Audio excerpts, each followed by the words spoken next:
বৈশালিক ধারাবাহিকে এবার ফুলসজ্জার রাতেই কি এখানে ঝিলিকের সকল পর্দা ফাঁস হয়ে যাবে গৌরবের সামনে।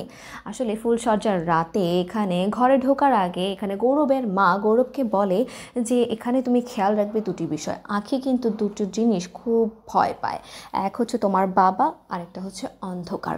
আর তাই তোমাকে সবসময় খেয়াল রাখতে হবে আঁখিকে যেন তুমি সুখ শান্তি দিতে পারো। আর তারপর গৌরব যখন এখানে পৌঁছায় তখন সে দেখে অন্ধকারে বসে দাঁড়িয়ে এখানে ঝিলিক মানে আঁখি এখানে একটা জুডো প্র্যাকটিস করছে। আর যেটা দেখে গৌরবের মনে সন্দেহ হয়। তারপর গৌরব গিয়ে এখানে ঝিলিককে বলে, কি ব্যাপার আঁখি, তোমার না অন্ধকারে খুব ভয় লাগে, আর তুমি এখানে অন্ধকারে দাঁড়িয়ে জুডো প্র্যাকটিস করছো? তুমি কি সত্যিই আঁখি নাকি অন্য কেউ? এবার ঝিলিক তো পড়ে গেছে মহাবিপদে। গৌরবের সঙ্গে বিয়েটা হুট করেই হয়ে গেল। আর তারপর গৌরবের সন্দেহ তো এখানে বেড়েই চলেছে। গৌরব কি জানতে পারবে ঝিলিকের আসল পরিচয়টা আসলে কি? তোমরা কতটুকু এক্সাইটেড নতুন পর্ব দেখার জন্য কমেন্ট করে অবশ্যই জানাও।